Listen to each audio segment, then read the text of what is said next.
규제 환경이 바뀐다라는 이 기대감 때문에 지금 리플이 이렇게 치솟는 거예요. 그러니까 리플이라는 코인은 정치적 요인, 규제 환경 이런 걸로 인해서 가격 등락이 있을 수 있는 거고 1,300만 개의 스테이블 코인을 발행을 했는데 지금 세계 중앙은행의 93%가 CBDC를 개발하는데 리플을 쓰고 싶은 국가들이 많을 거예요. 그것이 리플의 활용을 넓히는 거고 인공지능 RWA 그리고 최근에 민코인이 뜨고 최근에 디파이가 뜨기 때문에 이런 것들이 앞으로 계속 바꿔가면서 시장을 달굴 수 있습니다.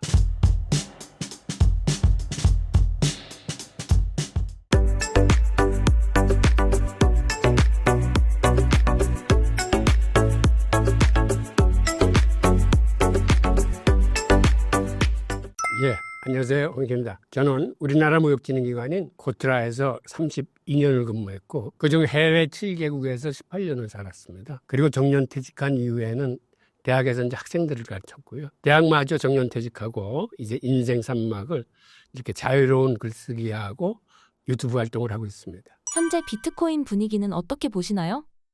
현재는 천지개벽이라는 말이 어울릴 정도로 암호화폐는 새로운 시대를 맞았습니다. 그래서 우선 크게 세 가지가 바뀌고 있는데 적대적 규제에서 친암호화폐 정책으로 그리고 개인 주도 시장에서 기관 주도 장세로 그리고 비트코인이 기업의 재무 전략 투자 자산으로 각광받기 시작했습니다. 지금 말씀드릴 수 있는 것은 브릭스의 움직임이 심상치 않습니다. 그래서 브릭스 움직임에 대해서 먼저 말씀을 드리겠습니다. 최근에 트럼프가 브릭스에서 달러를 대체하려는 움직임을 보이면 100% 관세를 매기겠다고 경고한 게 있습니다. 그런 얘기가 왜 나왔는지 그 과정을 한번 추적해 보겠습니다. 10월 22일부터 24일까지 3일간 러시아의 카잔이라는 도시에서 브릭스 정상회의가 열렸습니다. 지금 이 화면에 보이는 이 순서대로 이제 말씀을 드리겠습니다. 트럼프가 좀 다급했던 모양이에요. 본인의 SNS에다가 브릭스 국가들이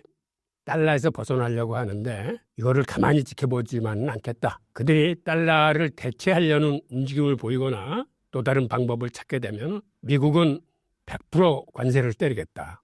그렇게 되면 그들은 미국 시장을 잊어버릴 것이다.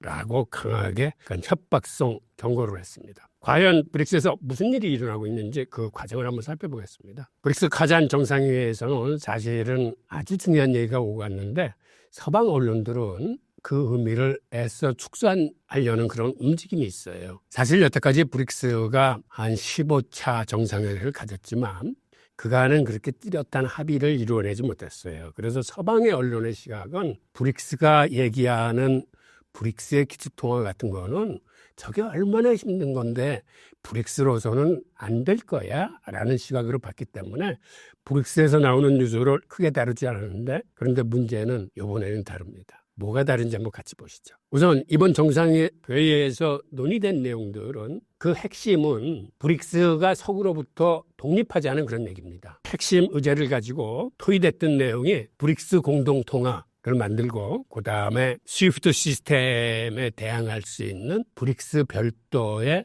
국제결제 시스템을 만들자. 또 하나는 증권거래소 청산소를 만들어서 서방의 청산소에 의존하지 말고 이제는 우리끼리 해결을 하자. 마찬가지로 이번 우크라이나 전쟁 때 러시아에서 운반되는 석유에 대해서 서방 보험회사들이 재보험을 들어주지 않았습니다. 그래서 차제에 재보험회사도 하나 만들고 신용평가사도 서방에만 있는데 우리 자체의 신용평가사도 만들자 하는 이런 얘기들이 오고 갔습니다. 이번 브릭스 회의는 지난해에 가입한 4개국과 더불어 9개국이 브릭스 플러스라고 해서 주축이 돼서 회의를 했고 이 회의에 참여하고자 하는 나라가 많아가지고 36개국 국가대표들하고 UN 사무총장 등 6개 국제기구 대표가 참석하고 공식 대표단만 5,200명이 넘는 아주 메모드 회의였습니다. 그리고 이번 회의에서 13개 국가를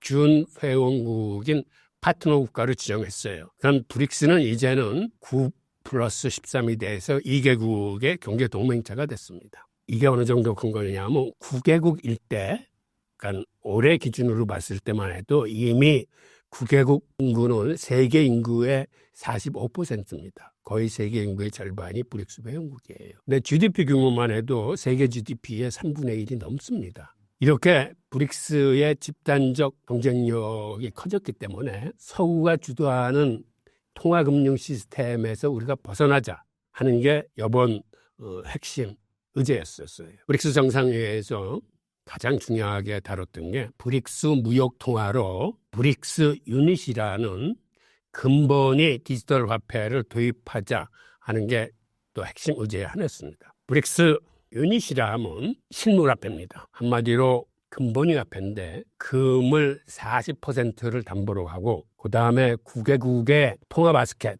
비중을 60%로 한 근본이 디지털 화폐를 만들자라는 얘기가 오갔고, 그러니까 이 개념은 브릭스 각국이 자국의 통화를 쓰되 무역을 할 적에는 이 브릭스 유닛이라는 근본이 디지털 화폐를 갖고 무역을 하자라는 이런 개념입니다. 그간 브릭스는 러시아가 주도해서 3단계 기축통화를 만들려고 그랬어요. 1단계가 일단 위안화를 잠정적으로 그들의 교육의 기축통화로 쓰고 2단계를 디지털 화폐로 만든 다음에 3단계는 금과 리튬 등 희귀한 원자재를 담보로 하는 실물 화폐를 만들겠다가 그간의 계획이었는데 이번에 그 계획을 수정했어요. 사실은 기축통화를 만든다는 거, 공동통화를 만든다는 건 당장이 지나는 사업입니다. 그래서 서방 언론들이 그 실현 가능성을 크게 높여보지 않았어요. 근데 이번에는 태도를 바꿔서 그 기축통화를 만들겠다는 목표를 폐지하고 각국은 자국의 통화를 쓰되 무역할 때만 우리가 무역통화를 쓰자라는 개념으로 돌아섰습니다. 그런데 이 무역통화의 개념은 사실은 1944년 케인즈가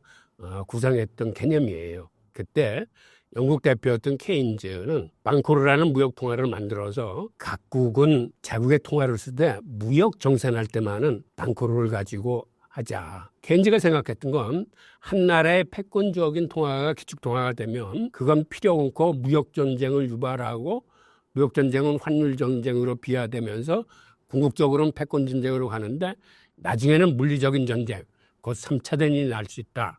라고 생각해서 세계 화폐격인 방코르를 주장했던 겁니다. 이번 브릭스가 얘기하고 있는 이 브릭스 유닛이 바로 코인즈의 그 방코르 개념을 채용해 온 거예요. 그리고 브릭스는 빠르면 내년 중에 이를 도입할 수도 있습니다. 왜 그러냐면 이 유닛이라는 디지털 화폐는 이미 UN 산하기관인 이리아스에서 2015년에 개발을 완료한 그러한 디지털 화폐예요. 그래서 이 개념을 갖다 쓰겠다는 겁니다. 그리고 또한 스위프트에 대항할 브릭스만의 결제 시스템을 갖다 쓰자라고 하면서 그 이름이 브릭스 브릿지입니다. 이 브릭스 브릿지라는 건 브릭스 국가 간의 CBDC, 즉 중앙은행 디지털 화폐를 상호 연결해서 쓰는 그런 결제 시스템이에요. 게다가 그간 5개국이었을 적에 그들의 CBDC를 상호 연동할 수 있는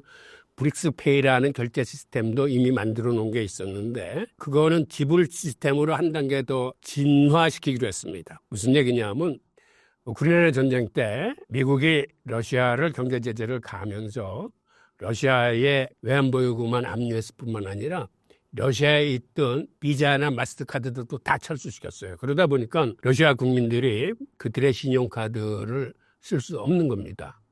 그래서 이번에는 이 브릭스페이라는 걸 가지고 앱을 만들어서 휴대폰에 깔아두고 해외에 나가서 이거를 가지고 신용카드 대신 자국화폐로 결제를 할 수 있는 그런 지불 시스템을 만들겠다는 그런 얘기입니다. 결제 시스템을 만들게 되면 브릭스는 연 300억 달러의 수수료를 절약할 수 있을 뿐만 아니라 며칠씩 걸리던 송금이 즉시에 당과 동시에 스위프트 시스템을 쓰지 않기 때문에 앞으로 그들 나름의 그러한 통화, 금융, 바운더리를 만들어서 사용하게 됩니다. 이 브릭스 브릿지의 강점은 이것도 앞으로 1년 내에 등장할 수 있는 거예요. 왜 그러냐면 이거는 사실 어디가 개발한 거냐면 서방 측에 국제결제은행이 개발을 했습니다. 국제결제은행이 이걸 개발할 적에 중국, 홍콩, 태국, 아랍에미리트 중앙은행들하고 같이 개발을 했고 특히 이 소프트웨어 개발을 중국 인민은행이 주도해서 했어요. 그런데 이걸 개발하고 나니까 이거를 미국 연준에서 분석을 했더니 이 시스템을 쓰게 되면 달러 사용은 줄어들고 위안화 사용이 늘어난다라는 결론이 나와서 지금은 국제결정은행에서 이 프로젝트를 잠정적으로 중단한 상태입니다. 그런데 바로 소프트웨어를 개발한 중국을 포함한 브릭스에서 이 기술을 채용을 해서 1년 내에 브릭스 브릿지라는 그 결제 시스템을 쓰려는 그러한 의도를 갖고 추진하고 있습니다. 자, 이 그림에 보이는 건 오래전에 만들어온 브릭스 회원국이 5개국이었을 적에 브릭스 페이라는 결제 시스템입니다. 각국의 CBDC를 리플을 이용해서 표준화시켜서 서로 교환하고 거래하고 결제할 수 있게끔 됐는데 이 리플이 쓰였는지 여부는 공식 확인되지 않았어요. 하여튼 그림으로서는 지금 각 CBDC에 지금 리플이 들어가 있는 걸로 보이는데 이건 아직 공식 확인이 된 게 아니기 때문에 참고만 하시고, 또 하나는 요번에 이거보다 사실은 더 중요한 게 논의가 됐는데 최근에 브릭스 회원국들이 그들의 무역을 달러를 배제한 그들의 통화로서 무역하기로 하고 이미 그렇게 추진을 하고 있습니다. 예를 들어서 브라질과 중국 간의 교역에 있어서는 브라질의 해와라나 중국의 위안화를 가지고 무역을 해야 되는데 아시다시피 해와라는 변동성이 심하고 인플레이션이 심해요. 그러면 자연스럽게 그 중심의 기축통화는 위안화가 됩니다. 그래서 브릭스 회원국 간의 무역 통화는 지금 위안화로 쓰이고 있는데 여기에 문제가 좀 있어요. 무슨 문제가 있냐면 위안화의 유동성이 턱없이 부족한 겁니다. 위안화로 무역을 하고 싶어도 다른 회원국들이 위안화가 없는 거예요. 그래서 지금 브릭스 유닛이라는 무역 통화의 개념도 그 유동성을 해결해 주기 위해서 나온 개념이고, 또 하나는 중국의 위안화가 부족한 대신에 비트코인으로 무역을 하기로 그들이 이번에 잠정 합의를 했습니다. 그래서 비트코인이 브릭스의 무역 통화로 쓰이게 될 거예요. 그 내용을 한번 쫓아가 보죠. 중국의 통화인 위안화가 무역 통화로서 지금 부족한 이유는 이 그래프에서도 보듯이 중국은 무역 흑자국입니다. 이렇게 무역 흑자국이 되면 어떤 일이 발생하냐면 미국처럼 무역 적자가 나야 달러가 무역하는 상대국으로 흘러갑니다.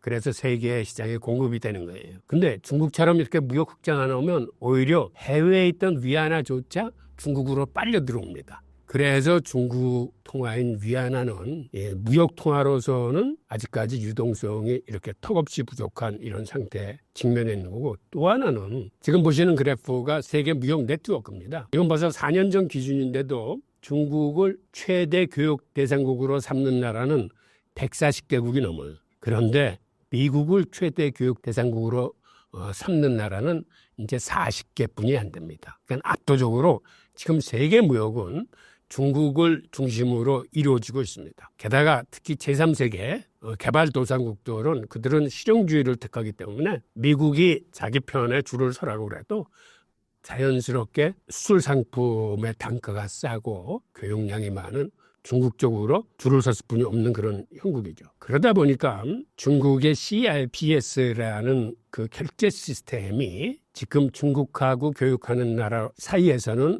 그게 서구의 스위프트 시스템과 같은 그런 역할을 합니다. 이 CIPS가 뭐냐면 2012년에 미국이 이란을 제재할 때 이란을 스위프트 시스템에서 차단했습니다. 그로 인해서 이란이 세계 통화 시스템에서 차단돼서 경제가 급락을 했는데, 그때 가장 많이 놀란 게 이란보다도 중국, 러시아와 인도가 놀랐어요. 우리도 언제 미국하고 척지면은 스위프트 시스템에서 차단될지 모르겠다 라고 해서 그들이 자국적으로 만든 게 중국은 위안화 국제결제 시스템을 만들고 러시아는 루블화 국제결제 시스템, 인도는 그 루피아 국제결제 시스템을 만들었어요. 그래서 지금 중국은 그들이 만든 CIPS라는 위안화 국제결제 시스템을 하는데, 지금 보이는 그래프가 이미 중국하고 거래하는 나라들은 달러보다는 위안화를 더 많이 씁니다. 중국의 대외 결제 비중이 지난해 3월을 기점으로 위안화의 사용량이 달러 사용량보다 더 많아졌습니다. 이런 연유로 해서 지금 브릭스 회원국 간의 무역을 하는데 위안화가 지금 턱없이 부족한 거예요. 그러다 보니까 이번 정상회에서 뭐가 논의됐냐면 브릭스 회원국 간에는 비트코인 무역을 하자.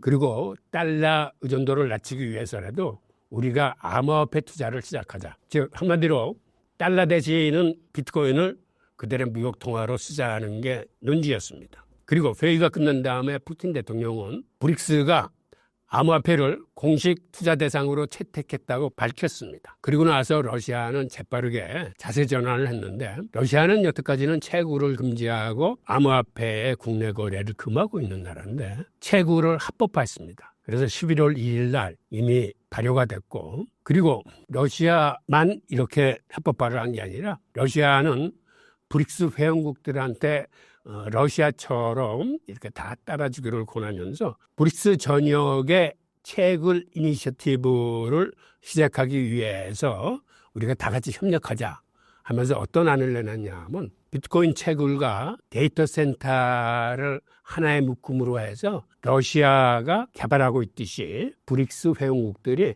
다 같이 이런 시스템을 개발하자 하는 안을 제안했습니다. 그리고 러시아가 이걸 합법화하면서 그들 나름의 고민거리도 있었어요. 뭐냐면 러시아가 채굴을 금지하고 암호화폐 거래를 막았을 적에는 러시아 부호들이 비트코인을 이용해서 해외로 자본을 유출하는 거를 막기 위함이었습니다. 그런데 이걸 다시 오픈하면서 어떻게 하면은 해외 유출을 막아볼 수 있을까 해서 어떤 아이디어를 내놨냐 하면 러시아 채굴업자들은 채굴한 비트코인을 러시아 상품을 수입하려는 수입상한테 팔자. 즉 예를 들어서 러시아 석유를 살려고 하는데 위안화나 루블화가 없는 그런 수입상들한테 비트코인을 팔아서 그 비트코인으로 러시아 물품을 수입할 수 있게 해주자라고 하면서 해외 수입상한테만 팔 수 있고 국내 판매는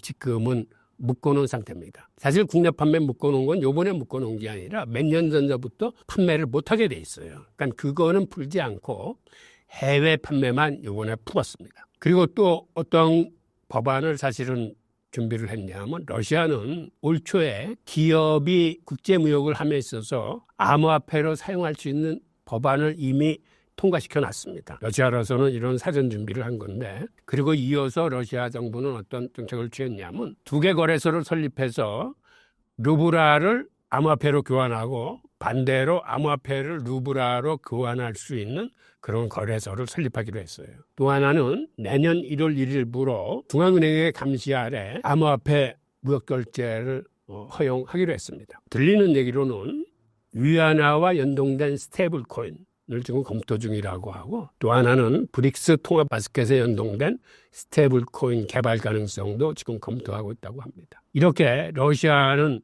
급하게 태도를 전환을 했습니다. 그렇다면 사실 우리의 관심사는 세계 최대의 암호화폐 거래국이었던 중국이 어떤 스탠스를 취하게 될지가 이제 관심사인데 변화 여부를 좀 더 지켜봐야 되겠습니다. 중국도 2021년 5월에 모든 채굴과 비트코인 거래 사업을 일체 다 금지시켰는데 그 가장 큰 목적은 그들도 자본 유출을 막기 위해서입니다. 러시아는 자본 유출을 막기 위해서 그들은 채굴을 합법화시켰지만 그걸 국내에 팔지 않고 러시아 물건을 수입하려는 해외에만 팔도록 지금 법안을 운영하고 어떻게든지 자본 유출을 막으면서 비트코인이 무역 통화로서 작동할 수 있게 하는데 과연 그러한 시스템을 중국도 도입할지 여부는 좀 지켜봐야 되겠습니다. 그리고 미국의 경제학자 제레미 지겔은 어떤 얘기를 했냐면 많은 국가가 결국 달러를 버리고 비트코인을 선택할 수 있다라고 주장을 했습니다. 즉 과거에 무역 통화는 달러였었어요. 그런데 이제 무역 통화로서 브릭스가 비트코인을 들고 나왔기 때문에 개발도상국을 중심으로 빠르게 퍼져나갈 겁니다. 그래서 일본의 부자아빠 가난아빠인 로버트 기요사키는 브릭스 암호화폐가 나오게 되면 달러가 붕괴될 수 있다라는 얘기를 하면서 지금 비트코인을 사라라는 얘기를 했습니다. 하여튼 이러한 움직임을 들은 트럼프는 서방 언론과 달리 본인이 다급하다고 생각했는지 정책이 아닌 본인의 SNS에다 이런 걸 올린 거예요. 브릭스가 달러 대체 방법을 찾게 되면은 미국이 관세 보복을 할 텐데 달러 대안을 찾지 않겠다는 약속을 해달라 SNS에 올렸습니다. 또 하나 중요한 사건이 있습니다. 페트로달러의 균열이 이미 시작되고 있습니다. JP모건 등의 자료에 따르면 지난해 전 세계 원유 거래의 5분의 1이 달러의 통화로 거래되었다고 합니다. 원래 중국은 2020년 말에 사우디아라비아를 방문했을 때 아랍 전체 국가들과 회의를 하면서 그 자리에서 중국이 수입하는 원유는 위안화로 거래해달라고 제안한 바 있습니다. 그런데 이미 몇몇 국가들은 시행하고 있어요. 우선 러시아 같은 경우는 중국의 석유나 가스를 팔 적에 위안화를 당연히 받고 있고, 인도의 팔 적에는 인도의 루피아를 받는 게 아니라 아랍에미리트의 통화인 디르함을 대금 지불 통화로 해달라고 했습니다. 그런 식으로 위안화나 중동 통화 같은 것들이 이제 원유 거래에 쓰이기 시작했는데 그 수치가 이미 20%를 넘어가고 있는 것 같아요. 또한 언론엔 잘 주목받지 못했지만 어떤 일이 있었냐면 1974년도에 키신저가 사우디 국왕을 찾아가서 비밀 협정을 안겼습니다. 그때 어떤 얘기를 했냐면 우리가 사우디아라비아의 국방과 당신 정권을 지켜줄 테니 앞으로 오펙은 석유를 달러로만 파십시오라는 비밀 협정을 체결하고 그 이듬해에 군사경제협정이라는 50년 만기 협정을 맺었습니다. 그런데 사실 이게 페트로달러 협정이에요. 그런데 이걸 페트로달러 협정이라 할 수 없으니까 군사경제협정이라는 제목으로 이제 여백을 맺었는데 미국이 올해가 50년 되는 해였습니다. 이거를 사우디에 연장을 요청했는데 사우디가 이걸 거부했어요. 그러니까 이제 사우디아라비아는 석유를 달러로만 판매되는 의무에서는 해방된 겁니다. 이러한 요인도 있고 해서인지 이미 페트로달러에는 균열이 시작돼서 위안화 등 다른 통화의 거래가 늘어나고 있습니다. 그 다음에 브릭스 무역통화로 비트코인이 이렇게 시행되게 된다면 앞으로 어떤 일이 발생할 수 있냐면 지금 브릭스 유닛이라는 그들이 만들고자 하는 무역통화 금 40%와 브릭스 플러스 통화 바스켓 60% 가중치를 둔 실물화폐를 만드는데 앞으로 그들의 무역통화로서 비트코인이 활기차게 쓰이게 되면 아마 담보물에 비트코인이 들어갈 가능성도 커집니다. 그리고 지금과 같은 상황으로 전개가 되면 어떤 일이 예상되냐 하면 미국과 브릭스 국가 간의 비트코인 매집 경쟁이 벌어질 거예요. 브릭스 국가들은 그걸 투자 대상으로 보다는 일단 무역 통화로서 중국과 무역하기 위해서 비트코인을 사들일 거고, 그리고 미국이 이걸 전략자산으로 비축하기 시작하면 다른 나라들도 많은 압박을 받게 될 겁니다. 예를 들어서 지금 각국 중앙은행의 담보물에 금이 들어가 있습니다. 금은 사실은 이자 한 푼도 안 붙는 건데도 불구하고 각국 중앙은행은 그들의 준비자산에 금을 모으고 있듯이 앞으로는 비트코인이 그렇게 될 가능성이 커지는 거죠. 그래서 미국의 가상자산 투자회사인 갤럭시 디지털의 대표 마이클 노보리츠는 어떤 얘기를 했냐면 블룸버그 TV에 나와서 미국이 비트코인을 전략적으로 비축하게 된다면 다른 국가들도 비슷한 조치를 해야 한다는 압박감을 받게 될 것이고, 이렇게 되면 비트코인 가격이 50만 달러까지 치솟을 수 있다라고 이제 전망을 했습니다. 자, 그러면 어떤 일이 벌어질까요? 생각보다는 빠르게 비트코인이 시장에서 퇴장될 수 있습니다. 이게 무슨 얘기냐면 여러분 그레시엄에 악화가 양화를 구축한다라는 이론을 잘 아실 텐데 앞으로는 시중에 법정화폐, CBDC,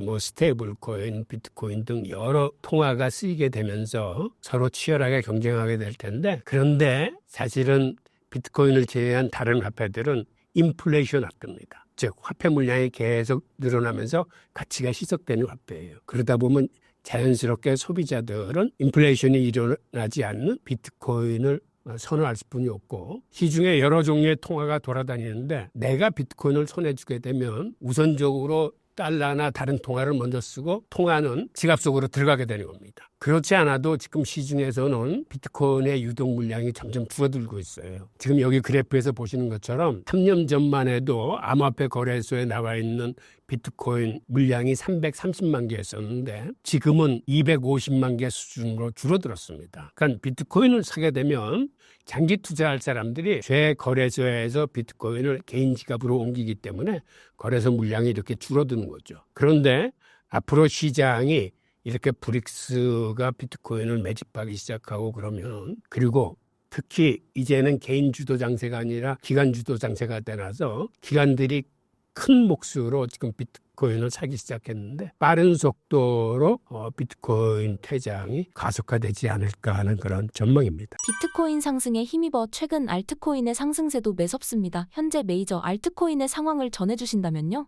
아시겠지만 암호화폐는 이제 순환매를 반복을 합니다. 먼저 비트코인이 팍 치고 올라가면 그 다음에 이더리움이 뒤쫓아가고 그 뒤를 이어서 메이저 알트코인들이 쫙 올라가요. 그리고 테마별 코인들이 순환하기 시작하고 알트코인 시즌이 어느 정도 마무리되면 다시 비트코인이 치고 올라가고 그러한 순환매가 계속이 됩니다. 그래서 지금은 여러분들도 아다시피 리플 같은 경우 많이 폭등을 했죠. 그 다음에 이더리움과 솔라나 같은 경우는 이거는 레이어 1 코인과 레이어 2 코인 간의 기술적인 경쟁인데 이번에는 이더리움이 완패를 했습니다. 즉 이더리움의 6단계 업그레이드가 잘 진행이 돼서 레이어 2 코인이 강세를 보이지 않을까 하는 연초에 전망이 있었는데 뚜껑을 열고 보니까 기대치에 못 미쳐가지고 솔라나 즉 레이어 1 코인의 압승으로 끝났어요. 그다음에 테발버스나는 연초에 유망하다고 생각하는 게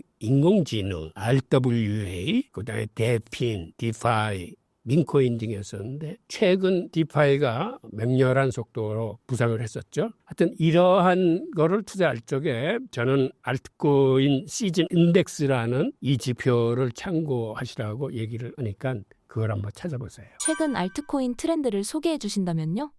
좀 전에 제가 설명했던 게 바로 그 알트코인의 트렌드인데 순서는 비트코인, 이더리움, 메이저 알트코인, 그다음에 테마별 코인 이런 식으로 진행되는 거고 그중에서도 디파이가 각광받고 있는 이유는 규제가 해소되면 그리고 앞으로 친암호화폐적인 정책이 나오면 이 탈중화 금융이 굉장히 힘을 받을 거라는 거예요. 그리고 또 하나는 트럼프 아들들이 바로 디파이 산업을 시작을 했습니다. 그래서 아무래도 디파이 산업이 더 힘을 받겠구나 하는 이런 내력 기부가 이제 시장에 퍼지기 시작하는 거고. 그런데 비트코인과 알트코인의 비중 조정을 하면서 예를 들어서 비트코인 시즌이 다가오면 비트코인 비중을 좀 늘리고 알트코인 시즌이 다가오면 알트코인 비중을 좀 늘려야 되는데 지금 알트코인 시즌 인덱스를 한번 좀 보겠습니다. 지금 상황은 이 그래프는 12월 3일 현재 건데 이거는 78로 이미 과열권에 들어가 있어요. 위로 치솟으면 알트코인이 강해진다는 겁니다. 그래서 이거를 알트코인 시즌 인덱스라고 하는데 그리고 이게 아까 말씀드렸듯이 순환매적인 성격을 보이면서 알트코인이 강세를 보였다가 그 다음에는 비트코인 강세가 보는 쪽으로 내려오고 이 그래프가 밑으로 들어가면 비트코인이 강세를 보인다는 거예요. 이게 지금 본 바처럼 계속 이렇게 반복되고 있습니다. 그렇다면 최근의 형태는 어떻게 될까요? 제가 어제 날짜의 알트코인 시즌 인덱스를 봤더니 지금은 67이에요. 그리고 이 그래프에 맨 상단에 지금 뭐라고 써져 있습니까? It's not 알트코인 시즌 이렇게 쓰여져 있어요. 지금은 알트코인 시즌이 아니다라는 거예요. 즉 알트코인이 지금 90 가까이 치고 올라갔다가 지금은 빠지고 있는 것으로 보입니다. 그래서 다시 비트코인 시즌 쪽으로 가려고 하는 거기 때문에 이 그래프를 참고하셔가지고 여러분들이 지금 알트코인에 투자해야 될 때인지 아니면 오히려 알트코인 비중을 줄이고 비트코인을 늘려야 될 때인지는 여러분들이 판단하시기 바랍니다. 최근 리플이 시총에서 솔라나를 누르고 3위에 올랐다고 합니다. 갑자기 급등하게 된 원인이 무엇인가요? 알다시피 리플은 비트코인 다음에 두 번째로 개발된 코인이에요. 그럼에도 불구하고 여태까지 참 많은 고생을 했습니다. 왜 이렇게 많은 고생을 했냐면 제가 누누이 말씀드리지만 이건 시장의 수요 공급에 의해서 가격이 결정되는 코인이 아니고 어떤 의미에서는 정치적인 요인으로 많은 압박을 받은 코인입니다. 즉 리플의 송금 능력이 너무 탁월해서 싸고 빠르고 즉시 확인이 가능한 거기 때문에 누구나 리플로 송금을 하려 듭니다. 그러다 보니까 리플이 활성화되면 어떤 일이 벌어지겠습니까? 즉 한마디로 미국이 주도하는 스위프트 시스템이 붕괴될 수 있어요. 스위프트 시스템은 아주 느려 터지고 비싸고 굉장히 힘듭니다. 그럼에도 불구하고 우리가 은행에 가서 쓰는 송금이 스위프트 시스템이에요. 이거는 송금을 하는데 송금 수수료가 자그맣지 예전에는 8% 내지 송금 금액이 작으면 23%를 받았어요. 예를 들어서 $100 송금하려고 그러면 수수료만 23불을 내야 돼요. 게다가 6단계를 거치면서 송금하는데 며칠 걸려요. 그리고 한 닷새 이후에나 송금 사실을 확인할 수 있어요. 거기에 비해서 리플이 워낙 성능이 탁월하니까 너무 탁월하게 만든 죄로 미국 정부로부터 많은 압박을 받은 겁니다. 그랬다가 이제는 규제 환경이 바뀐다라는 이 기대감 때문에 지금 리플이 이렇게 치솟는 거예요. 그러니까 리플이라는 코인은 시장의 수요와 공급에 의해서 가격이 결정되는 게 아니라 한마디로 이런 정치적 요인, 그다음에 규제 환경 이런 걸로 인해서 가격 등락이 있을 수 있는 거고, 그리고 최근에 리플이 스테이블 코인을 승인받았습니다. 그래서 1,300만 개의 스테이블 코인을 발행을 했는데, 또 하나 앞으로의 가능성은 각국의 CBDC를 지금 개발하는 데 있어서 리플이 활용될 가능성이 커집니다. 여태까지는 미국 정부가 리플을 적대시했기 때문에 각국이 마음 놓고 이걸 쓰지 못했는데, 이제는 미국 정부가 우호적으로 돌아선다는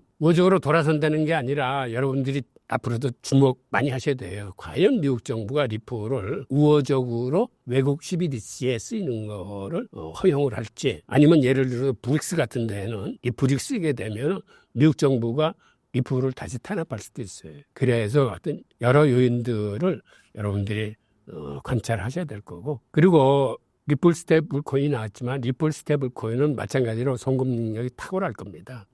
그리고 스테이블 코인 시장이 앞으로 엄청나게 커질 시장이에요. 지금 세계 중앙은행의 93%는 CBDC 발행을 계획하고 있습니다. 그래서 앞으로 CBDC가 이제 세계화되겠지만, 미국은 트럼프의 경우에 CBDC를 발행하지 않겠다고 그랬어요. 그러면 미국에서는 달러와 연동된 스테이블 코인이 그 자리를 대체하면서 CBDC와 스테이블 코인 간의 치열한 이제 경쟁이 벌어질 텐데, 이 스테이블 코인 시장이 굉장히 커질 텐데, 스테이블 코인은 어떤 의미에서 암호화폐 시장의 기축통화예요. 우리나라 같은 경우는 원화로 이렇게 암호화폐를 살 수 있지만, 외국 같은 경우는 대부분 스테이블 코인으로 원화를 사고 팔고 거래를 합니다. 그러니까 스테이블 코인 시장이 커진다는 건 암호화폐 시장이 같이 커지면서 암호화폐 가격이 상승하는 걸 의미를 합니다. 그리고 페이스북도 과거에 그들이 암호화폐 사업을 하다가 의회에서 크게 호되게 당한 적이 있는데, 이제는 스테이블 코인을 만들어서 페이스북에서 서로 송금할 수 있는 시스템을 만들겠다고 그랬어요. 그리고 페이팔도 스테이블 코인을 만들어서 지금 무료로 송금을 해주고 있습니다. 이제 스테이블 코인은 이거는 무료로 서로 송금이 가능한 시스템이 돼서 사람들이 이제 스위프트 시스템을 이제는 쓰지 않게 될 거예요. 하여튼 이런 식으로 이 중심에 리플이 있기 때문에 리플은 상당히 성장성이 큰 코인임에도 불구하고, 이건 시장의 수요와 공급이 가격을 나타내주는 게 아니고 국제 정치적인 역학에 의해서 가격이 결정되기 때문에, 리플한테 우호적인 환경이 만들어지는지 아니면 어떤 걸림돌이 생기는지 여부를 여러분들이 좀 주목해서 보셔야 될 겁니다. 리플 상승세가 앞으로도 계속 지속될 수 있을 것으로 예상하시나요? 네, 저는 계속될 수 있다고 보는데, 우선은 지금 스테이블 코인도 나왔고, 지금 세계 중앙은행의 93%가 CBDC를 개발하는데, 사실은 리플을 쓰고 싶은 국가들이 많을 거예요. 그러니까 그것이 리플의 활용을 넓히는 거고, 앞으로 송금 시장을 누가 장악하느냐의 문제인데, 여태까지는 뭐 스테이블 코인 같은 경우에 테드하고 서클이 주를 이뤘지만, 이제는 리플 스테이블 코인이 과연 이 시장에서 어느 정도의 위치를 차지하게 될 건지도 우리의 관전 포인트고, 그럼에도 불구하고 미국의 규제 사항이 아직까지는 스위프트 시스템을 해야지만, 미국이 스위프트 시스템을 놓지 못하는 이유가 있습니다. 스위프트 시스템을 갖고 있으면 테러 자금이나 불법 자금을 걸러내 쓰셨어요. 그런데 이게 리플 같은 걸로 옮겨가면 걸러낼 수 있는 방법이 없는 거예요. 근데 미국으로서는 그런 보안이 우선이기 때문에 지금 리플의 송금 같은 걸 계속 막았거든요. 언제까지나 막을 수는 없어요. 결국은 이런 스테이블 코인이나 리플한테 자리를 내줘야 되는데, 그때까지 미국 정부는 자국의 보안을 위해서 방법을 찾아내야 됩니다. 그러니까 전자지갑에서 전자지갑으로 가는 송금이지만, 그 중에서 불법 자금이나 테러 자금을 다려낼 수 있는 기술을 지금 여러 민간 기업들하고 협의를 하면서 지금 찾아내고 있는 중이에요. 그래서 미국 정부가 어느 정도 자신이 붙으면 이거를 해방시켜 줄 거고, 거기까지 가는데 시간이 더 필요하다 하면은 계속 묶어둘 수 있어요. 그러니까 그런 의미에서 상황을 잘 지켜보시기 바랍니다. 리플 투자할 때 주목해야 할 지표를 정리해 주신다면요? 리플도 이게 알트코인의 하나이기 때문에 아까 말씀드린 알트코인 시즌 인덱스 참조하셔야 될 것 같고요. 그 다음에 다시 말씀드리지만 이게 국제 정치적 이슈에서 움직이는 거기 때문에 리플한테 우호적인 환경이 조성되는지 아니면 불리한 환경이 조성되는지 그런 국제 정치적 이슈 같은 걸 좀 보셔야 되고, 그리고 무엇보다 모든 자산은 거시경제 흐름에 영향을 받습니다. 그러니까 거시경제 흐름이 나쁘면 천하 장사도 이겨내기 힘들기 때문에 이런 세 가지 요소들을 좀 참작하시면 좋겠습니다. 리플 이외에 주목해 볼 만한 알트코인이 있다면 어떤 게 있을까요? 우선 연초에 많이 거론됐던 게 인공지능 RWA, 그리고 최근에 민코인이 뜨고 최근에 디파이가 뜨기 때문에 이런 것들이 앞으로 계속 바꿔가면서 시장을 달굴 수 있습니다. 그러니까 이런 코인들을 좀 집중적으로 한번 보시죠. 마이크로소프트 주주들이 비트코인 투자에 반대했다고 합니다. 어떤 이유 때문인가요? 그건 마이크로소프트가 비트코인에 투자하는 것에 대해서 이제 자체 분석을 했어요. 그랬더니 아직까지는 비트코인이 위험자산이다라는 결론을 얻고 주주들한테 주주사안으로 부결의 표를 좀 던져달라라고 요청을 했어요. 그래서 이제 반대표가 더 많이 나와서 이제 부결이 됐는데, 그런데 이게 상징성이 있고 파급 효과가 있어서 불이 아마존과 다른 기업으로 지금 옮겨붙고 있는 중이에요. 그래서 다른 기업에서도 우리 지금 사내 유보금 많은데 이걸 현금으로 갖고 있을 게 아니라 이 중에 일부를 비트코인 투자하자라는 기업들이 많이 나타나고 있어요. 미국 기관들의 비트코인 ETF 매수가 매섭습니다. 최근 들어 미국 기관들의 투자가 늘어난 이유가 무엇인가요? 암호화폐 세상의 시대가 바뀌었습니다. 이거를 이제 새로운 시대가 열리고 있다, 이렇게 저는 표현을 하는데, 아까 서두에서도 얘기했지만 적대적 규제에서 친암호화폐 정책으로 바뀌고 있고, 이건 행정부뿐만 아니라 입법부도 이렇게 다 바뀌고 있고, 그 다음에 개인 주도 장세에서 기관 주도 장세로 바뀌고 있다는 게 아주 중요한 팩트입니다. 그 다음에 기업의 재무 전략 투자 자산으로 비트코인이 각광을 받고 있다는 점, 이런 것들이 시장을 뜨겁게 달구고 있는데, 우선 암호화폐 시장의 주도 세력 변화를 보겠습니다. 아시다시피 올 초에 승인된 비트코인 현물 ETF를 다루는 블랙록이나 피델리티 같은 데가 이게 미국 최대 자산운용사들이에요. 우선 블랙록 같은 경우는 자그마치 10조 달러의 자산운용 자금을 갖고 있는데, 10조 달러라면 얼만큼 많은 돈이냐면 미국 연준이 발행한 달러의 총합이 지금 7조 달러뿐인데 엄청난 돈을 갖고 있는 이 자산운용사들이 시장에 들어와서 전통금융과 이런 가상자산의 융합을 시작했다는 거. 그다음에 또 하나는 최근에 발표된 보고서 중에 체이널리시스라는 보고서에서 무슨 얘기를 했냐면 북미에서 발행한 가상자산 거래의 70%가 건당 100만 달러를 초과하더라 이거예요. 그래서 그들이 생각하기에 이건 개인들의 거래가 아니다. 기관들의 거래라고 봤을 적에 이제는 기관들의 거래가 시장 비중의 70% 이상으로 늘어났습니다. 과거에는 기관들의 거래가 거의 없었고, 올 초 들어와서 기관들이 들어오기 시작하면서 올 초만 해도 개인 비중이 한 70%, 기관이 30% 정도라고 봤는데, 이 보고서에 의하면은 이미 기관들의 비중이 70% 이상으로 이제 늘어났다는 그런 얘기입니다. 이렇게 기관들이 시장을 이끌고 가게 되면 거래 금액 단위 자체가 커지기 때문에 시장이 굉장히 활발해질 수 있습니다. 지금 비트코인 현물 ETF 흐름을 보더라도 지금 그래프에서 보시는 것처럼 올 초 한 3월 달쯤에 신고점을 찍을 때만 해도 거래량이 많이 늘어났는데, 이때는 거래량도 늘어났지만 그레스케일에서 파는 매도량도 많았습니다. 여기는 빨간 게 그레스케일의 매도량을 나타냈던 건데, 지금은 거래량은 늘어났는데 3월 달에 비해서 매도 물량은 그렇게 크게 늘어나질 않았어요. 거래량도 커지면서 이제는 순 매입세 위주로 시장에 자금이 들어오기 때문에 이런 이유로 해서 3월 달보다도 더 가파르게 지금 치고 올라가는 거죠. 그렇다면 사자세가 계속 지속된다고 보시나요? 네, 맞습니다. 왜 그러냐면 이제 기관들의 진입은 어떤 의미에서는 이제 시작이라고 볼 수 있어요. 왜 그러냐면 1분기에 944개국, 지난 10월 달에 조사를 하니까 지금 기관들의 진입이 한 1179개 정도로 이제 조사됐거든요. 그런데 미국에는 기관 투자자의 숫자가 10,000개도 넘습니다. 그러니까 이제 겨우 한 11% 정도 시장에 들어온 거예요. 지금도 바깥에서 관망하고 있는 기관 투자자의 숫자가 훨씬 더 많다는 얘기고, 특히 대형 금융기관들과 투자 기관들의 이제 진입이 예상됩니다. 주기영 크립토콘트 대표는 10월 달에 어떤 얘기를 했냐면 현재 비트코인 현물 ETF의 20% 이상은 기관들이 산 것 같다라고 하고 기관들이 보유하고 있는 비트코인 수량이 한 19만 3천 개 정도 되는 것 같고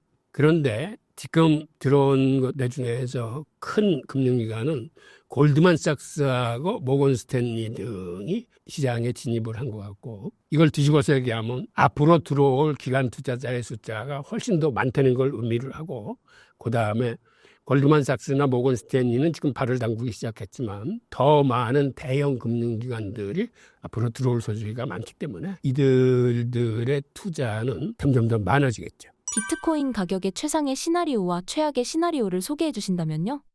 종류가 많을 수 있습니다. 근데 우선 생각나는 걸 말씀드리면 미국이 전략자산 비축법안이 통과돼서 본격적으로 비트코인을 국가의 전략자산으로 모으기 시작하면 이게 굉장한 팩트가 될 수 있고 또 하나는 브릭스가 무역통화로 본격적으로 비트코인을 사용하기 시작됐다는 뉴스가 나오면 이 또한 비트코인 시세를 좀 끌어올릴 겁니다. 그리고 중국에서 비트코인에 대한 어떤 자세 전환적인 얘기가 나와도 시장을 달굴 수 있는 요소예요. 그리고 이제 최악의 시나리오를 상정을 한다면 예를 들어서 이런 거죠. 전략자산 비축법안이 이번에는 부결됐다. 그러면 이제 좀 쇼크를 받을 거예요. 뭐 이번에 부결됐다 그래서 완전히 안 되는 건 아니고 뭐 재산인정을 하고 할 수도 있겠지만 일단 그게 악재일 수 있고 그다음에 지금 사람들이 지금처럼 이렇게 장이 뜨거워진 거는 트럼프 때문이라고 생각하기 때문에 글쎄 뭐 이거는 꺼내기가 좀 그렇긴 하지만 만약 트럼프가 암살을 내거나 하면은 일시적으로 크게 빠질 수 있겠죠.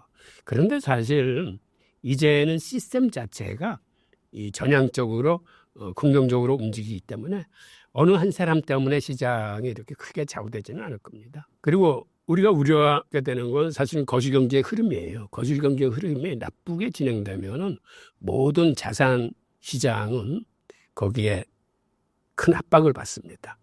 비트코인뿐만 아니라 주식이건 채권이건 뭐다. 그래서 뭐 스태그플레이션이 발생한다거나 고금리 기조가 예상보다 높게 지속된다거나 어떤 돌발 악재가 생긴다거나 하는 그러한 최악의 시나리오들은 많습니다. 이번에 새로운 비트코인 관련 신간을 내셨다고 들었습니다. 어떤 내용의 책인가요? 지금 화면에 보이는 이 책인데요. 모든 돈의 미래 비트코인의 제목을 달고 있는데 이건 한마디로 비트코인 확신범을 양산하기 위해서 제가 쓴 책이에요. 이게 무슨 얘기냐면 비트코인 투자는 이건 사실 확신이 서야 장기 투자를 했습니다. 저는 적립식 장기 투자를 권하는데 그러니까 주식처럼 샀다 팔았다 하려면 투자하지 마세요. 매월 혹은 매주 조금씩이라도 계속 적금 들듯이 사모으면은 나중에는 이게 큰 자산이 될 겁니다. 그런 의미에서 통화의 역사서부터 과거에 왜 기축통화가 붕괴되는 역사를 거듭했는지 그 패턴을 보고 그 다음에 비트코인이 탄생했을 때 시대적 배경은 뭔지 비트코인이 갖고 있는 철학과 사상은 뭔지 비트코인의 진정한 가치는 무엇인지 비트코인은 왜 오르는지 등을 제가 쭉 설명했는데 어렵게 쓰지 않았습니다. 한번 참고하시기 바랍니다. 교수님은 앞으로 비트코인이 기존의 화폐를 뛰어넘을 것으로 예상하시나요?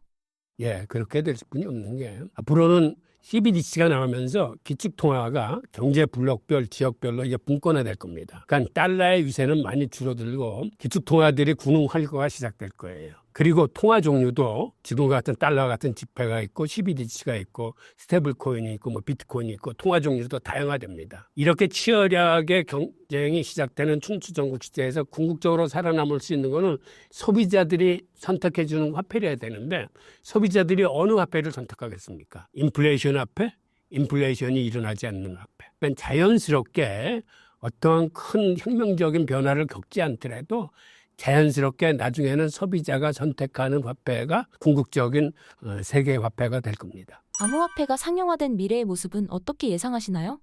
우선 현대에는 세 가지 큰 흐름이 있어요. 그게 뭐냐면 중앙집권의 탈중앙화입니다. 이건 사실은 모든 분야에서 일어나고 있어요. 우선 간단하게 미디어 부분만 봐도 옛날에는 방송국이나 신문사가 주체했는데 지금은 유튜브들의 영향력이 훨씬 커졌습니다. 이것도 분명한 탈중앙화 현상이에요. 그리고 아날로그의 디지털화는 누구나 아실 거고 화폐 세계에서도 이제는 지폐가 사라지면서 CBDC를 비롯한 디지털 화폐 시대로 들어가게 될 겁니다. 그 다음에는 온라인의 온체인화입니다. 이건 무슨 얘기냐면 정보혁명 시대에는 인터넷 같은 온라인이 중심이었는데 이제는 정보의 교환뿐만 아니라 가치의 교환도 같이 할 수 있는 온체인이 주주가 될 겁니다. 한마디로 이 중심에 블록체인 기술과 비트코인이 있어요. 그러니까 이런 세상 속에서 앞으로는 메타버스 시대가 인공지능과 챗GPT하고 결합을 해서 예상보다 빠르게 실물 경제와 융합을 시작할 겁니다. 그러면 우리는 메타버스 경제 생태계 내에서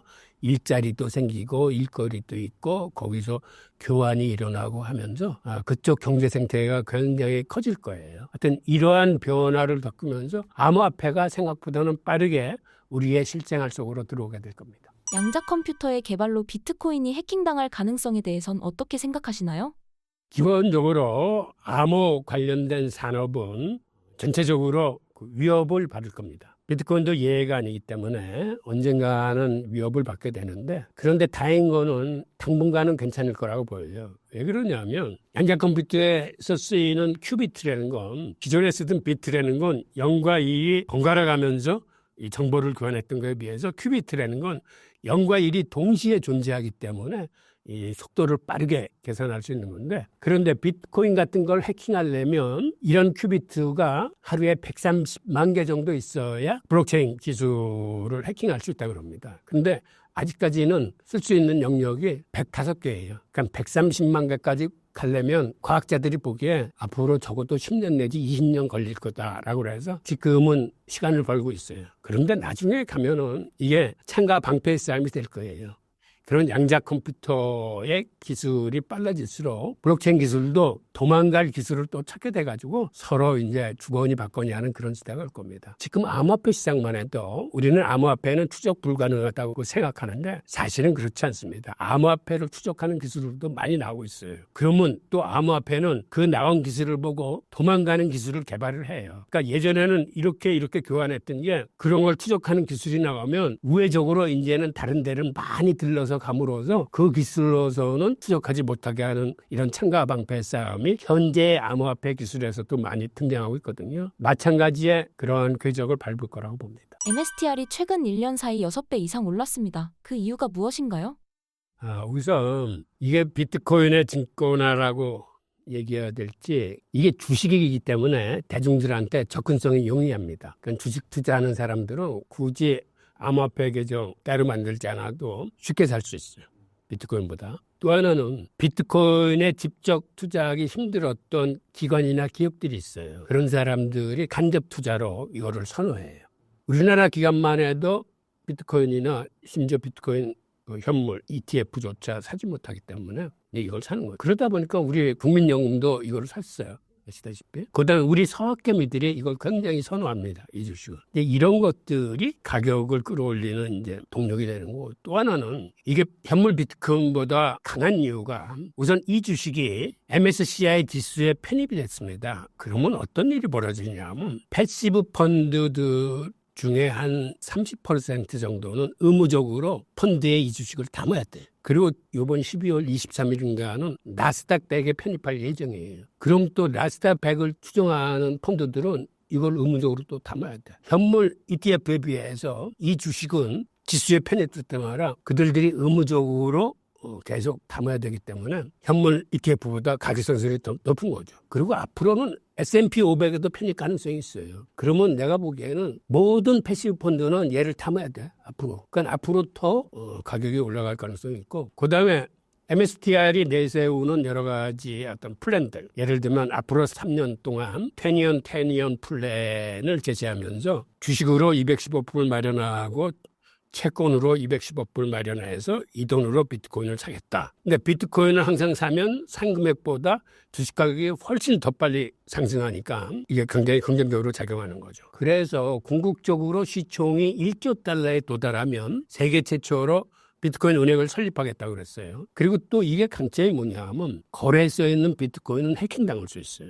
근데 얘는 해킹당로부터 이제 안전한 거 아니에요. 주식이니까. 그런데 단점도 있습니다. 어떤 게 단점이냐면 이게 이렇게 빨리 오르다 보니까 변동성이 커. 그리고 최근에는 몇몇 기관에서 지금 너무 과열됐다라는 거기 때문에 가끔 조정도 받고, 그리고 이게 비트코인 상승장에서는 더 빨리 올라가지만 이게 하락장에 오면은 떨어지는 속도도 얘가 더 빠를 겁니다. 그러니까 하락장에서 조심하셔가지고 어떤 이러한 것들을 좀 유의해서 투자를 하셔야 될 거예요. 그렇다면 앞으로 MSTR의 성장 가능성을 어느 정도라고 보시나요? 아까 말씀드렸다시피 너무 과열됐다 싶으면 이제 단기 조정을 거칠 텐데, 물론 어느 자산이든지 조정은 거쳐요. 그런데 이게 지속적인 우상향 가능성이 있는 거죠. 비트코인도 이렇게 올라가다 10%, 15% 조정받고 또 많을 때는 20, 30% 조정을 받지만 궁극적으로는 우상향한다는 걸 믿으니까 적립식 장기 투자를 하는 건데, 얘도 비트코인 관련 주식이기 때문에 같은 궤적을 받게 될 겁니다. 지금 MSTR에 투자하는 것에 대해 어떻게 생각하시나요?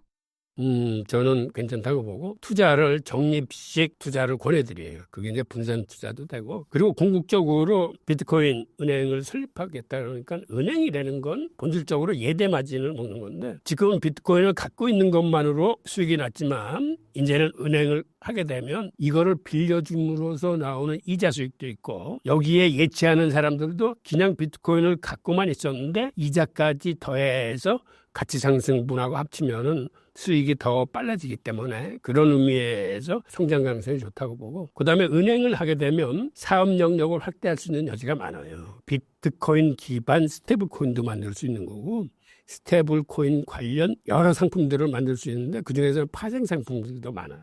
은행이라는 혹은 특히 투자은행이라는 성격상 사업 영역이 굉장히 확대되는 걸 의미하기 때문에 거기서 수익이 날 걸로 봐서 성장 가능성이 이제 크다고 보는 거죠. MSTR의 향후 비트코인 투자 계획은 어떤가요? 우선 최근에 나온 게 앞으로 3년 동안 20on 플랜을 통해서 비트코인을 계속 사겠다는데, 3년이 지난 후에도 이러한 유사한 계획이 계속해서 나올 겁니다. 하여튼 시총 1조 달러 될 때까지 계속 이렇게 나올 거고, 그 다음에 은행을 차리게 되면 은행의 본질적인 예대 마진 업무와 비롯해서 여러 종류의 상품들이 개발될 거고, 그래서 미국의 전문기관에서는 이걸 어떻게 접목을 했냐면, 앞으로 10년 후에 MSTR은 현재 비트코인을 갖고 있는 비중이 1.7%인데 전체 비트코인 중에서 1.7%를 갖고 있는데 10년 후에는 4% 정도를 갖게 될 거라고 접목을 했어요. 이 4%가 사실은 어느 정도 많은 금액이냐면, 미국이 지금 전략자산 비축으로 하는 목표가 5%예요. 그러니까 미국이라는 국가의 버금가는 목표를 갖고 있기 때문에 엄청나게 큰 투자 계획을 갖고 있다고 봐야죠. MSTR과 같은 비트코인 수혜주가 또 있을까요? 생각보다 많아요. 그 채굴 기업이라거나 하여튼 비트코인과 방식이라든지 이렇게 걸쳐놓고 있으면 지금 대부분이 비트코인보다 수익률이 더 좋습니다. 그림에도 비트코인 갖고 있는 기업들을 좀 명시해놨지만 이 그림 이외에도 굉장히 많습니다. 그러니까 여러분들이 잘 찾아보셔가지고, 그리고 이렇게 주식으로 투자를 하게 되면 아무래도 현물로 하는 것보다 여러분들이 손쉽게 접근할 수 있고 관리도 편하기 때문에 찾아보시면은 많은 분야가 있을 겁니다. 교수님의 신간 이름이 모든 돈의 미래 비트코인입니다. 제목의 의미에 대해서 설명해 주신다면요?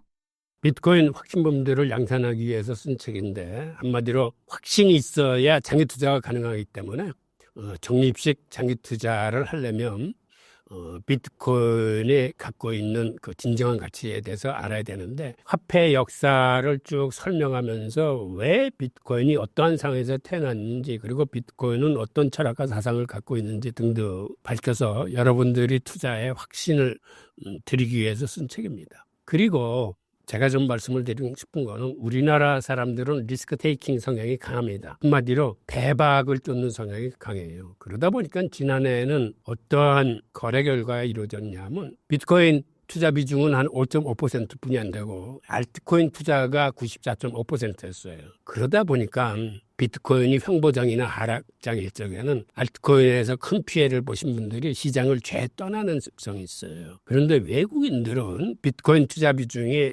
50%가 넘습니다.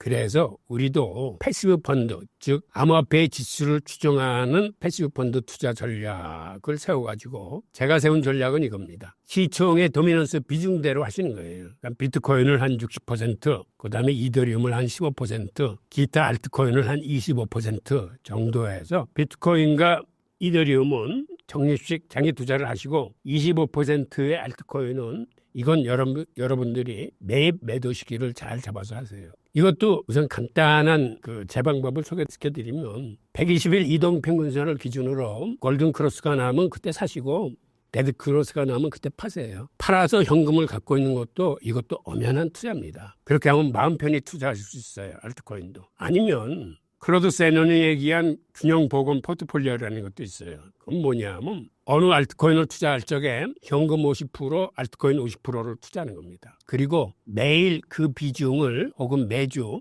50대 50으로 맞춰놓는 거예요. 무슨 얘기냐면 알트코인이 올라서 비중이 예를 들어서 40대 60이 됐으면 알트코인 10%를 팔아서 50대 50으로 다시 맞추고 가격이 떨어져서 현금이 60% 되고 알트코인이 40% 됐으면 이번에는 현금을 갖고 알트코인을 10% 정도 돼서 또 50대 50으로 맞추면 어떤 결과가 나타나냐 하면 횡보장이라 하더라도 그냥 100% 투자를 했을 적에는 크게 수익이 없습니다. 제자리 걸음이. 그런데 이 균형보건 포트폴리오를 쓰면 횡보장임에도 불구하고 계속 수익이 나요. 그 이유는 한마디로 비쌀 때 팔고 쌀 때 사는 겁니다. 우리는 사실은 투자를 하면서 반대로 해요. 비싸서 막 올라가면은 소외될까봐 들어가서 사고 떨어지면은 더 떨어질까 겁나서 팝니다. 그런데 바로 이 균형보건 포트폴리오가 이거를 반대로 맞춰줘요. 그래서 횡보장에서도 수익이 나는 방법이니까 알트코인은 그런 식으로 여러분들이 투자를 하시면 될 것 같아요. 교수님 신간의 첫 챕터 내용이 기축통화의 붕괴 패턴입니다. 해당 내용에 대해 설명해 주신다면요?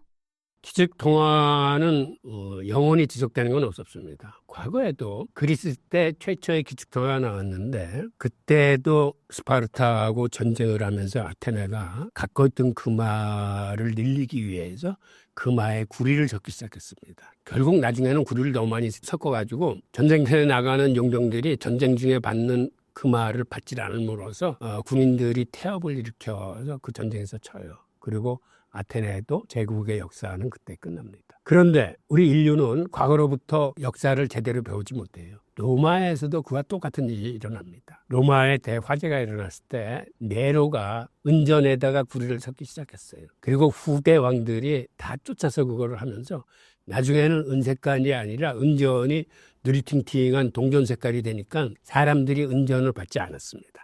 그래서 통화시장이 붕괴되면서 고대의 찬란한 문명이 끝나고 중세로 넘어가요. 통화시장이 붕괴되면 어떤 일이 있냐면 사람들이 통화의 가치를 못하기 때문에 물물 교환을 하게 됩니다. 그런데 도시민들끼리는 아무리 서로 물물 교환을 해도 식량이 나오지 않아요. 식량은 시골에서 나는 거니까. 그러니까 도시민들이 먹고 살기 위해서 시골로 내려가서 영주한테 몸을 의탁하고 농노가 됩니다. 그리스 로마의 도시 문명은 통화시장이 붕괴되면서 이게 암흑의 세계로 들어가고 중세의 장원시대가 도래하는 거예요. 그런 식으로 통화시장의 붕괴는 문명 자체를 바꿉니다. 마찬가지로 동양의 원나라가 은을 기반으로 한 교초라는 지폐를 썼습니다. 그래서 원나라가 지배했을 때 고려에서부터 저 시리아에 이르기까지 이 넓은 영토에서 은본이 지폐가 성행을 했었어요. 그러던 원나라도 전쟁을 많이 치르면서 교초를 너무 많이 발행해서 나중에는 초인플레이션으로 인해서 이 통화시장이 붕괴가 되면서 몽골의 역사도 거기서 그치고 스페인 제국도 무리한 재정 팽창으로 중남미로부터 많은 은과 금을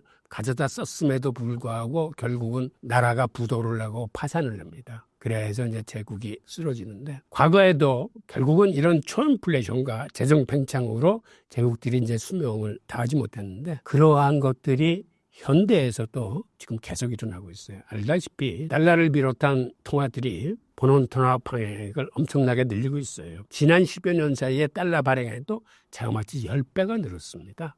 그리고 미국 같은 경우 재정 팽창 속도가 굉장히 빠른 속도로 늘어나서 이제는 이자 지급만 세수의 4분의 1을 이자에 써야 돼요. 이런 거는 앞으로 더 커질 텐데 이런 것들이 스스로의 통화의 생명을 이제 단축시키는 그러한 사례를 우리는 역사로부터 배워야 되는데 역사에서 그러한 거를 우리가 배우지 못하기 때문에 사회적으로 통화 세계에 있어서도 큰 변화가 지금 꿈틀거리고 있습니다. 그래서 한마디로 저는 이거를 통화혁명의 변곡점에 우리가 서 있다고 보고 이러한 통화혁명의 변곡점에서 앞으로 변화될 미래의 세계를 그리면서 우리가 끌려갈 건지 아니면 미래를 예측하고 제대로 대응할 건지는 결국 우리의 몫이 되는 거죠. 마지막으로 신사임당 구독자분들께 한 말씀 부탁드립니다.